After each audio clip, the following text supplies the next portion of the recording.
I never thought I'd come home from deployment to find my land gone, but that's exactly what happened. While I was overseas, serving my country, my HOA decided my absence meant opportunity. They claimed I'd abandoned my property. 50 acres, generational land, surveyed, deeded, and very much paid for. They quietly held a meeting I was never notified about, signed paperwork I never approved, and sold my land to developers like it was a clearance item. I found out 3 days after landing back home. A welcome home letter was taped to my gate, informing me I was trespassing on land I no longer owned. I didn't yell, I didn't threaten, I didn't panic.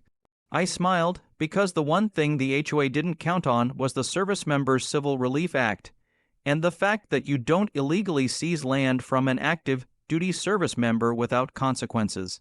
I started with malicious compliance. First, I asked the HOA for every document related to the sale.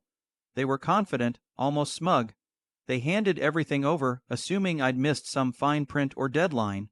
Instead, I forwarded the entire package to a military legal assistance office and the Judge Advocate General. Then I waited. Within days, the developer's permits were frozen. Construction stopped mid-dig. Survey stakes were pulled out of the ground by federal order. Turns out, selling property belonging to a deployed service member isn't just unethical. It's a serious federal violation, but that was just the beginning. The HOA had used my land as collateral to secure loans for infrastructure upgrades across the subdivision. Roads, utilities, clubhouse renovations. When my land was legally reinstated retroactively, the loans became invalid, which meant the subdivision was now built on financing that never legally existed. That's when the military stepped in, not with tanks, not with soldiers, with court orders. Federal liens were placed on every HOA-managed asset until damages were settled. The HOA authority was suspended, their accounts frozen, their board members personally investigated for fraud, conspiracy, and exploitation of a deployed service member.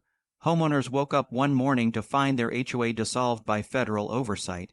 The subdivision repossessed, utilities were reassigned, roads reverted to county control.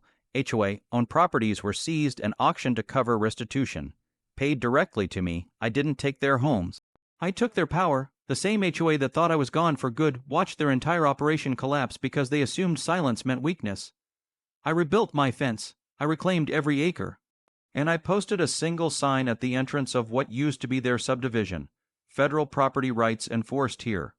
Funny thing is, if they'd waited, asked, or followed the law, none of this would have happened.